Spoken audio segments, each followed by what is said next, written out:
ನಮಸ್ಕಾರ ಸ್ನೇಹಿತರೆ, ಎಲ್ಲರೂ ಹೇಗಿದ್ದೀರಾ? ನಾನಂತೂ ಚೆನ್ನಾಗಿದ್ದೀನಿ, ನೀವೆಲ್ಲ ಚೆನ್ನಾಗಿದ್ದೀರಾ ಅನ್ನೋ ಒಂದು ಭಾವನೆಯಿಂದ ಇವತ್ತು ನಾನು ಒಂದು ಒಳ್ಳೆಯ ಉಪವಾಸಕ್ಕೆ ತುಂಬಾ ಒಳ್ಳೆಯದು, ಡಯಟ್ ಅವ್ರಿಗಂತೂ ಹೇಳಿ ಮಾಡಿಸ್ದಾಗಿರುತ್ತೆ. ಜೊತೆಗೆ ಬೇಸಿಗೆಯಲ್ಲಿ ಈ ಪದಾರ್ಥ ಮಾಡಿ ತಿನ್ನಲೇಬೇಕು. ಹೇಗೆ ಮಾಡೋದು ಏನೋ ನೋಡೋಣ ಬನ್ನಿ ಸ್ನೇಹಿತರೆ.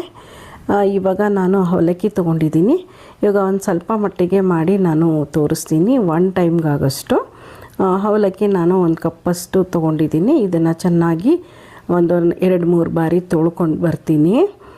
ಇವಾಗ ಚೆನ್ನಾಗಿ ತೊಳೆಯೋಕ್ಕೆ ಮುಂಚೆ ನೋಡಿ, ನಾನು ಇಷ್ಟು ಸೌತೆಕಾಯಿ ಸಾಕು, ಇಷ್ಟು ಸ್ಪ್ರಿಂಗ್ ಆನಿಯನ್ನು ಅಂದರೆ ಈರುಳ್ಳಿ ಹೂವು ಕೆಲವ್ರಿಗೆ ಬೇಕು ಅಂದರೆ ಹಾಕ್ಕೊಳ್ಬಹುದು, ಉಪವಾಸ ಇದ್ದಾಗ ಬೇಡ ಇಲ್ಲ ಹಾಕ್ಕೊಳ್ತೀವಿ ಪರವಾಗಿಲ್ಲ ಅನ್ನೋರು ಹಾಕ್ಕೊಳ್ಬೋದು. 1 ಕ್ಯಾರೆಟು, ಮೊಸರು 1 ಕಪ್ ಮೊಸರು ತೊಗೊಂಡಿದ್ದೀನಿ.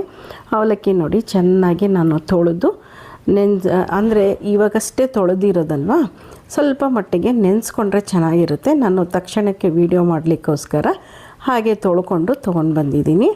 ಇವಾಗ ಇದಕ್ಕೆ ಏನೇನು ಪದಾರ್ಥ ಹಾಕಬೇಕು ಎಲ್ಲ ನೋಡೋಣ ಬನ್ನಿ.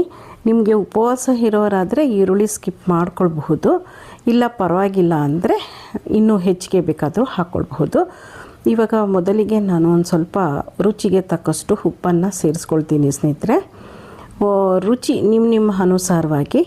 ದಾಳಿಂಬ್ರೆ ಅಂತೂ ಬೇಕೇ ಬೇಕಲ್ವ, ಮೊಸರು ಅಂದರೆ ದಾಳಿಂಬ್ರೆ ಇರಲೇಬೇಕು. ಅದರಲ್ಲೂ ಮೊಸರು ಅವಲಕ್ಕಿ ಅಂದರೆ ಹೇಳಿ ಮಾಡಿಸ್ದ ಜೋಡಿ ಅನ್ಬೋದು. ಅದಕ್ಕೆ ಅನುಗುಣವಾಗಿ ಕ್ಯಾರೆಟು ಸ್ವಲ್ಪ ದಪ್ಪಗೆ ತುರಿದಿದ್ದೀನಿ. ಮತ್ತು ಇದು ತುಂಬ ಎಳೆದು ಸ್ನೇಹಿತರೆ, ಮುಸ್ಕಿನ ಜೋಳ, ಇದನ್ನು ನಾನು ಸೇರಿಸ್ಕೊಳ್ತಾ ಇದ್ದೀನಿ. ಸೌತೆಕಾಯಿ ಇಲ್ಲ ಅಂದರೆ ಏನು ಚೆನ್ನಾಗಿರುತ್ತೆ ಅಲ್ವಾ, ನಾನು ಸೌತೆಕಾಯಿನೂ ಹಾಕ್ಕೊಳ್ತಾ ಇದ್ದೀನಿ. ಇದೆಲ್ಲ ಒಂದು ಮಿಕ್ಸ್ ಕೊಡೋಣ ಇವಾಗ ಸದ್ಯಕ್ಕೆ. ಅದಕ್ಕೆ ಮುಂಚೆ ನಾನೇನು ಮಾಡ್ತೀನಿ ಅಂದರೆ ಸ್ನೇಹಿತರೆ, ಇವಾಗ ಸ್ಪ್ರಿಂಗ್ ಆನಿಯನ್ನು ಆವಾಗಲೇ ಹೇಳಿದಾಗೆ ಕೆಲವರು ಈರುಳ್ಳಿನ ತಿನ್ನಲ್ಲ ಅನ್ನೋರು ಸ್ಕಿಪ್ ಮಾಡ್ಬೋದು, ಇಲ್ಲ ಅಂದರೆ ಹಾಕ್ಕೊಂಡ್ರಂತೂ ಅದ್ಭುತವಾಗಿರುತ್ತೆ. ಅದು ಸಲಾಡ್ ಥರನೇ ಆಗಿಬಿಡುತ್ತೆ ಸ್ನೇಹಿತರೆ. ತುಂಬ ಉಪವಾಸಕ್ಕಂತೂ ಹೇಳಿ ಮಾಡಿದಾಗಿರುತ್ತೆ. ಜೊತೆಗೆ 1 ಕಪ್ಪಷ್ಟು ಮೊಸರು ನಾನಿವಾಗ ಒಂದು ಸ್ವಲ್ಪ ಹಾಕಿ ಚೆನ್ನಾಗಿ, ಒಂದು ಸ್ವಲ್ಪ ಅವಲಕ್ಕಿ ಗಟ್ಟಿ ಇರುತ್ತಲ್ವ, ನೆನಿಬೇಕು. ಆವಾಗ ಏನು ಮಾಡ್ತೀನಿ, ಒಂದು ಸ್ವಲ್ಪ ಮಟ್ಟಿಗೆ ಹಾಕಿ ಕಲಸಿ ನೋಡಿದಾಗ ಅಷ್ಟರ ಮಟ್ಟಿಗೆ ಆಯಿತು, ಸರಿ ಫುಲ್ ಹಾಕೋಣ ಅಂತ 1 ಬಟ್ಲು ಫುಲ್ಲು ಲಾಸ್ಟಲ್ಲಿ ಹಾಕ್ಕೊಂಡು ಬಿಡಬೇಕು. ಮೊದಲು ಅರ್ಧ ಹಾಕ್ಕೊಂಡು ಆಮೇಲೆ ಇನ್ನೊಂದು ಅರ್ಧ ಹಾಕಿ ಚೆನ್ನಾಗಿ ಈ ರೀತಿ ತಿರುಗಿಸಿದ್ರೆ ಅಬ್ಬಬ್ಬಾ ಎಷ್ಟು ಅದ್ಭುತವಾದ ರುಚಿ ಕೊಡುತ್ತೆ ಅಂತೀರಾ. ಇವಾಗ ನಮಗೆ ಸ್ಟವ್ ಹಚ್ಚಾಗಿಲ್ಲ, ಒಗ್ಗರಣೆ ಹಾಕೋ ಹಾಗಿಲ್ಲ, ಎಂಥದ್ದು ಇಲ್ಲ. ಇದಕ್ಕೆ ಒಗ್ಗರಣೆ ಎಂಥದ್ದು ಬೇಡ. ಉಪವಾಸಕ್ಕಾಗಲಿ ಡಯಟ್ಗಾಗಲಿ ಮತ್ತು ಸಮ್ಮರ್ಗಂತೂ ತಂಪಾಗಿರುತ್ತೆ ಸ್ನೇಹಿತರೆ.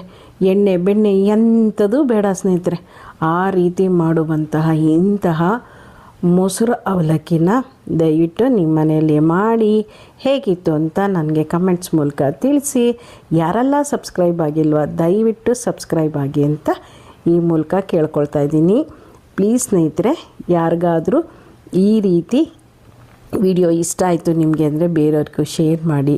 ನಿಮ್ಮ ಅನಿಸಿಕೆ ಅಭಿಪ್ರಾಯನ ತಿಳಿಸ್ತೀರ ಅಲ್ವಾ. ಹೋಗಿ ಬರಲ್ಲ, ಕೊನೆಯಲ್ಲೊಂದು ಟೇಸ್ಟಿ ಆದಂಥದ್ದು, ಇದಕ್ಕೆ ಬಹಳ ರುಚಿ ಕೊಡುವಂಥದ್ದು ಅಂದರೆ ಸಕ್ಕರೆ. ಒಂದು ಸ್ವಲ್ಪ ಮಟ್ಟಿಗೆ ಸಕ್ಕರೆ ಹಾಕಿಬಿಟ್ರೆ ಸಾಕು ಸ್ನೇಹಿತರೆ, ಅದ್ಭುತವಾದಂತಹ ರುಚಿ ಕೊಡುತ್ತೆ. ಎಣ್ಣೆ ಬೆಣ್ಣೆನೂ ಇಲ್ಲ, ಯಾವ ಒಗ್ಗರಣೆನೂ ಬೇಕಾಗಿಲ್ಲ, ಬೇಯಿಸೋ ಹಾಗೂ ಇಲ್ಲ, ಎಂಥದ್ದು ರುಬ್ಬ ಹಾಗೂ ಇಲ್ಲ. ಏನಿಲ್ದಿರೇ ನಾವು ಮೊಸರು ಅವಲಕ್ಕಿನ ಮಾಡಿ ಸೇವಿಸ್ಬೋದು.